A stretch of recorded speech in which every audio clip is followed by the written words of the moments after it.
மகாத்மா காந்தி தேசிய ஊரக வேலை உறுதி திட்டம். இந்த திட்டம் கிராமப்புறங்கள்ல இருக்கக்கூடிய மக்களால 100 நாள் வேலை திட்டம் அப்படின்னு அழைக்கப்படுது. காரணம் என்ன அப்படின்னா, கிராமப்புறங்கள்ல இருக்கக்கூடிய மக்களுக்கு ஒரு வருடத்துல 100 நாட்களாவது வேலையை உத்தரவாதப்படுத்தி குடுக்கணும் அப்படிங்கிற அடிப்படையில தான் இந்த திட்டம் அப்படிங்கிறது உருவாக்கப்பட்டுச்சு. கடந்த 2005ஆம் ஆண்டு இடதுசாரிகளோட தொடர் முயற்சியின் காரணமா அன்னைக்கு ஆட்சியில இருந்த ஐக்கிய முற்போக்கு கூட்டணியால இந்த திட்டம் நிறைவேற்றப்பட்டுச்சு. அதற்கு பிறகு 2006ஆம் ஆண்டுல இந்த திட்டம் விரிவாக்கம் செய்யப்பட்டு நாடு முழுவதும் இருக்கக்கூடிய கிராமங்கள்ல இது அமல்படுத்தவும் பட்டுச்சு. அப்பையில இருந்து 2014 வரைக்கும் அந்த மக்களுக்கு இது மிகப்பெரிய உதவி பெறும் வகையில தான் இருந்துச்சு அப்படின்னே நம்ம சொல்லலாம். அப்படி ஏழை எளிய மக்களுக்கு உதவி புரிய வகையில இருக்கக்கூடிய ஒரு திட்டத்தையே இன்னைக்கு அதுல பெயர் மாற்றம் பண்ணது மட்டும் இல்லாம பல மாற்றங்களை கொண்டு வந்து அந்த திட்டத்தினுடைய நோக்கத்தையே நீர்த்து போக செய்யக்கூடிய வேலையை இன்னைக்கு ஒன்றிய அரசாங்கம் பார்த்திருக்காங்க. எதிர்க்கட்சிகளினுடைய தொடர் எதிர்ப்பையும் மீறி இன்னைக்கு அந்த மசோதாவை தாக்கல் பண்ணது மட்டும் இல்லாம இன்னைக்கு நாடாளுமன்றத்துல மக்களவையில அதை நிறைவேற்றவும் செஞ்சிருக்காங்க.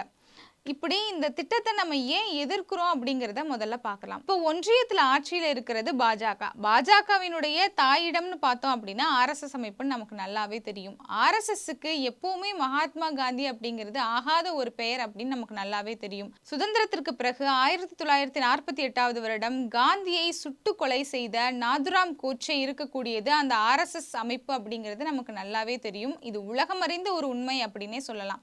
அப்படி இருக்கும்போது இந்த திட்டத்துல காந்தியினுடைய பேர் இருக்கிறத அவங்களால பொறுத்துக்க முடியுமா? பொறுத்துக்க முடியாம மகாத்மா காந்தி தேசிய ஊரக வேலை உறுதி திட்டம் அப்படிங்கிறத மாத்திட்டு விபி ராம்ஜி அப்படிங்கிற பேர்ல இப்ப புதுசா மாற்றம் கொண்டு வந்திருக்காங்க. சரி, அதை மட்டும்தான் பண்ணாங்களா? இதற்காக தான் இவ்வளவு எதிர்ப்பான்னு கேட்டா கிடையாது. முதல்ல 125 நாள் வேலை நாங்க தரோம், அப்படி ஒரு மாற்றத்தை கொண்டு வந்திருக்கோம் அப்படின்னு சொல்லி ரொம்ப பெருமை பேசிக்கிட்டு இருக்காங்க. உண்மையாகவே இதுல என்ன இருக்கு அப்படின்னு பார்த்தோம்னா, இதற்கு முன்னாடி இருந்த அந்த திட்டத்துல 100 நாட்கள் வேலை அப்படிங்கிறது உத்தரவாதப்படுத்தப்பட்ட ஒரு திட்டமா இருந்துச்சு. ஆனா இப்ப 125 நாள் வேலைன்னு சொல்லிட்டு அந்த உத்தரவாதப்படுத்தப்பட்டதை நீக்கியிருக்காங்க. இப்ப அந்த அதிகாரி எத்தனை நாள் வேலை கொடுக்குறாங்களோ அத்தனை நாள் தான் வேலை செய்ய முடியும் அப்படிங்கிற மாதிரியான மாற்றங்களை இந்த சட்டத்துல கொண்டு வந்திருக்காங்க. அப்படி இருக்கும்போது ஒரு உத்தரவாதமே இல்லாத நிலைமையில தான் மக்களுக்கு வேலை அப்படிங்கிறது கொடுக்கப்படும்.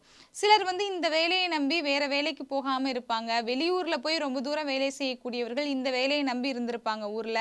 அப்படிப்பட்டவர்களுக்கெல்லாம் இது ரொம்ப பெரிய ஏமாற்றத்தை அளிக்கக்கூடிய வகையில தான் இருக்கு.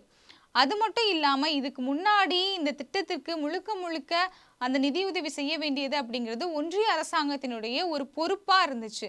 இப்ப அந்த பொறுப்பை தட்டி கழிச்சுட்டு 60-40 மாத்திருக்காங்க. அதாவது 60% ஒன்றிய அரசாங்கம் கொடுக்குமா, மிச்சம் இருக்கக்கூடிய 40% மாநில அரசுகள் தான் கொடுக்கணும் அப்படின்னு சொல்லியிருக்காங்க.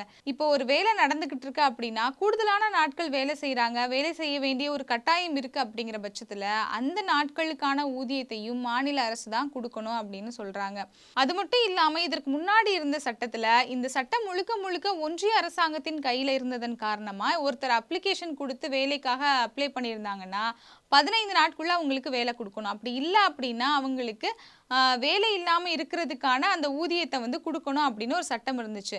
ஆனா இப்ப அதையுமே மாநில அரசுகள் கொடுக்கணும் அப்படின்னு சொல்லி வலுக்கட்டாயமா திணிக்கக்கூடிய ஒரு வேலையை இந்த ஒன்றிய அரசாங்கம் கொண்டு வந்திருக்கக்கூடிய இந்த சட்ட திருத்தம் சொல்லுது. அப்படி பார்த்தா இந்த திட்டத்துல முழுக்க முழுக்க அதிக பிரஷர் அப்படிங்கிறது மாநில அரசுகளின் கைகளுக்கு போறதன் காரணமா இது சரியா செயல்படுமா அப்படிங்கிற நமக்கு ஒரு நெருக்கடியை ஏற்படுத்தக்கூடிய வகையில தான் இது அமைஞ்சிருக்கு. அடுத்ததா பார்த்தோம் அப்படின்னா விவசாய காலங்களா இருக்கக்கூடிய அந்த 60 நாள் தொடர்ச்சியாக வேலையே இருக்கக்கூடாது அப்படிங்கிற ஒரு மாற்றத்தை கொண்டு வந்திருக்காங்க. இதுல நிறைய ஏழை எளிய மக்கள் பாதிக்கப்படுவாங்கன்னே சொல்லலாம். எல்லாராலையுமே விவசாய கூலிகளா வேலைக்கு போக முடியுமா அப்படின்னு கேட்டா நிச்சயமா கிடையாது. அப்படி முடியாதவர்கள் இல்ல அந்த வேலைகள் கிடைக்காதவர்கள் அவங்கெல்லாம் என்ன பண்ணுவாங்க அப்படிங்கிறது மிகப்பெரிய ஒரு கேள்விக்குறியா தான் இருக்கு. அந்த இடத்துல அந்த மக்களினுடைய வேலை உரிமை அப்படிங்கிறது நிச்சயமா பறிபோகும் வகையில தான் இது அமைஞ்சிருக்கு. அது மட்டும் இல்லாம அரசாங்கத்துக்கிட்ட அரசாங்கம் கொடுக்கக்கூடிய அந்த உரிமையான வேலைகளை செய்யறதுக்கும் ஒரு பண்ணையார்கிட்ட போய் விவசாய கூலிகளா வேலை செய்யறதுக்கும் எவ்வளவு வித்தியாசம் இருக்கு. இந்த திட்டம் ஆரம்பிக்கப்பட்டதனுடைய நோக்கமே மக்கள் சுயமரியாதையோடையும் கண்ணியத்தோடையும் ஒரு சம்பளத்தை பெற்று அதன் மூலியமா அவங்க வாழ்வாதாரத்தை உயர்த்தணும் அப்படிங்கிறதுக்காக தான். அப்படி இருக்கும்போது அரசாங்கமே இந்த மாதிரி வேலைகளை செய்யறது அப்படிங்கிறது ரொம்ப ஒரு மோசமான விஷயமா இதுல பார்க்கப்படுது. இந்த திட்டத்துல இவ்வளவு மாற்றங்களை கொண்டு வந்ததன் மூலியமா 2005ஆம் ஆண்டு இந்த திட்டம் என்ன நோக்கத்துல கொண்டு வரப்பட்டுச்சோ அது எல்லாத்தையுமே நீர்த்து போக செஞ்சுட்டு ஏழை எளிய மக்களினுடைய வாழ்வாதாரத்தை ரொம்ப தூரம் பின்னோக்கி கொண்டு போகக்கூடிய ஒரு வேலையை இன்னைக்கு ஒன்றிய அரசாங்கம் பண்ணியிருக்கு.